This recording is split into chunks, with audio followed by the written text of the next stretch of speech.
নমস্কাৰ বন্ধুসকল, আজি বহুত দিনৰ মূৰত আপোনালোকৰ মাজলৈ আহিলোঁ। এটা বিশেষ কথাৰ কাৰণে আপোনালোকৰ ওচৰত আহিলোঁ। কথাটো হ'ল কি, আমাৰ প্ৰাকৃতিক পৰিৱেশটো কেনেকৈ ভাৰসাম্যটো বজাই ৰাখিব পাৰোঁ, সেইকাৰণে আজি আপোনালোকৰ মাজলৈ আহিছোঁ।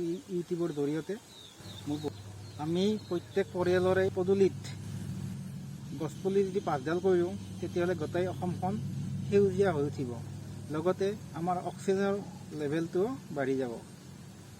মোৰ এটাই অনুৰোধ, বিশেষ কোনো কাৰণ নহ'লে আপোনালোকে কাৰখন নাইবা বাইকখন লৈ নাহিব, খোজকাঢ়ি আহিব, নহ'লে চাইকেলখন লৈ ওলাই আহিব। তেতিয়াহ'লে আপোনালোকৰ শৰীৰৰ এক্সাৰচাইজ এটা হ'ব, দেহাটো ভাল থাকিব আপোনালোকৰ, লগতে পৰিৱেশৰ প্ৰদূষণটো কমি যাব।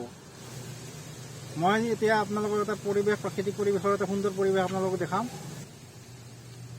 এই চাওক, মোৰ কলৰ বাগান, এইবিলাক কল ৰুইছোঁ, তাত এইবিলাক কল ৰুইছোঁ, এইবিলাক বগৰী, এইবিলাক বাঁহগছ।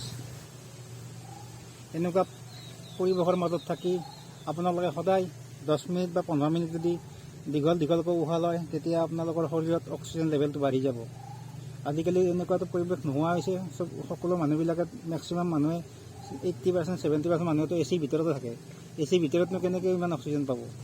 ভিডিঅ'টো চাই আপোনালোকে কেনেকুৱা পালে কমেণ্ট কৰি জনাব, আৰু তাৰ লগতে মোৰ চেনেলটো ছাবস্ক্ৰাইব কৰি মোক অলপ উৎসাহ যোগাব। তেন্তে আজিলৈ আহোঁ।